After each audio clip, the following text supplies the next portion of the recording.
And this morning, Liz Cheney spoke exclusively with Savannah Guthrie over on the Today Show about her election loss and about the state of the Republican Party.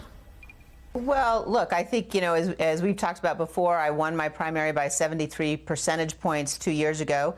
The path to that same victory would have been very easy. It was clear how that path would go. But that path would have required that I accept, that I embrace, that I perpetuate the big lie. And I've been very clear at every moment since January 6th that there are some things that have got to be above politics. That there's no political office that's more important than the principles that we take an oath to defend. And I believe that Donald Trump continues to pose a very grave threat and risk to our republic. And I think that defeating him is going to require a broad and united front of Republicans, Democrats, and independents. And that's what I intend to be part of. It became very clear after Donald Trump attacked the Capitol, sent a mob to attack the Capitol, refused to accept the results of the election, refused to tell his supporters to leave the Capitol when the assault was underway, that this was a threat that we've never faced before. He crossed a line that couldn't be crossed. And as a nation, you don't get the opportunity to debate and discuss any other issue if you simply turn your head away from that kind of a fundamental threat on our republic. The Republican Party today is in very bad shape, and I think that we have a tremendous amount of work to do. I think it could take several election cycles, but the country has got to have a Republican Party that's actually based on substance, based on principles, based on a belief in limited government and low taxes and a strong national defense, a belief that the family has got to be the center of our community and of our lives. And those are the principles I believe in. That's what the party used to stand for. And we've got to get the party back to that. A party that has instead embraced Donald Trump, embraced his cult of personality, is looking the other way as he continues to do things like put out the names of FBI agents just in the last few days when he knows that our law enforcement is the target of violence. Put out the lies that he has put out in the last few days about what happened in its search warrant execution at Mar-a-Lago. Every Republican, every American should reject those. Also asked by Savannah Guthrie whether she's thinking about running for president, Liz Cheney said, "It's something I'm thinking about, and I'll make that decision in the coming months." So, Joe, Liz Cheney said it. 2 years ago, she wins 73% of the vote in a Republican primary. Last night, she wins 29% of that vote and loses by 37 points.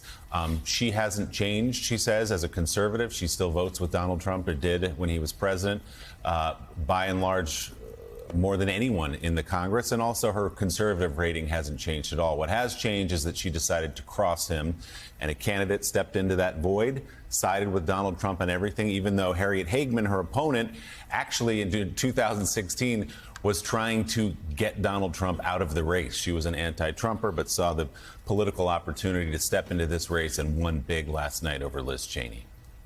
Yeah, it's Liz Cheney's a lifetime conservative union, ACU, records 96%. Mine was 95%. When I criticized George W. Bush, even 15 years ago, over spending, over at times Wilsonian foreign policy, I was attacked, I was bashed, and I've talked about it for some time that in the Republican Party, you don't get credit for being loyal 95% of the time. And Liz Cheney's found that, but the stakes have risen so much. I will say last night in her speech, she said, "As we leave here, let us resolve we will stand together, Republicans, Democrats, and independents, against those who would destroy our republic. They are angry and they are determined, but they haven't seen anything like the power of Americans united in defense of our Constitution and committed to the cause of freedom. There's no greater power on this earth, and with God's help, we will prevail." And in that interview with Savannah, she said Republicans are turning the other way while Donald Trump's committing these actions that are anti-democratic, un-American, as many who actually work for him in the White House are saying. But I just a slight correction on that. They're not looking the other way. And what's so disturbing, Mika, is the fact that people that I've talked to, I've discussed a couple of people that I had conversations with yesterday, a lifelong conservative who worked for Reagan, thought leader in Washington, D.C., and also a family member. They're calling the FBI the Gestapo. They're calling law enforcement officers the Gestapo because they're trying to protect top secret documents from being taken out. And again, an action that would cause the arrest of any member of Congress immediately, that action is immediately forgiven if Donald Trump does it, because it is a personality cult. And the thing that I think that disturbed me the most yesterday was at one point this so-called conservative told me, again, person that most people watching this show knows, told me, well, the United States government is not sacrosanct. The United States government can be replaced, as he spoke of revolution and revolt and civil war. So, no, there are actually too many people in the Republican Party are doing far more than just turning a blind eye to Donald Trump's un-American activities. They're actually getting involved in them. Well, in that particular conversation, and I know that you were really, it very kind of, I'd say, shaken by the conversations. You can say it was shaken when there's a conservative guy that I've known for decades who talked about being a Reagan conservative and a Thatcher conservative, talking about open revolution and revolt, calling the FBI the Gestapo and saying the United States government is replaceable. Yes, you can say I was shaken. Yes, so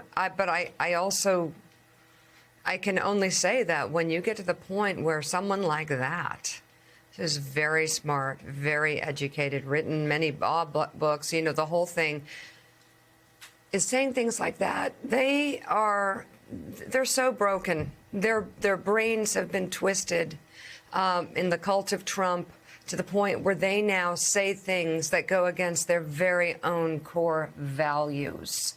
So it is a sickness. It really is, even for some of the most, the smartest political minds out there. Well, this is one of the things. It is a sickness. This is one of the things that Anne Applebaum wrote about in her book, Twilight of Democracy, where she talked about what was happening in Hungary and what happened in East Germany, what happens in other places.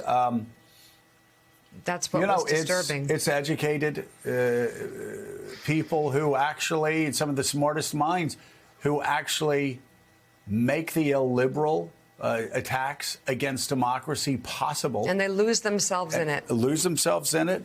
And they justify it. Yeah. So again, we're talking about, again, a portion of the Republican Party, probably 70% of the Republican Party, which is about 30% of the electorate, 35% of the electorate. I only say that, Mika, because it's always important that we keep this in proper perspective. That the overwhelming majority of Americans don't think this way, don't believe that federal law enforcement officers are the, quote, Gestapo or are communists. Don't believe, as these people I talked to yesterday, as this person I talked to yesterday, believe that the federal government should be overthrown, that the U.S. government is disposable. They don't believe that, and that's one of the reasons why we're seeing numbers break against Republican senatorial candidates as dramatically as they are.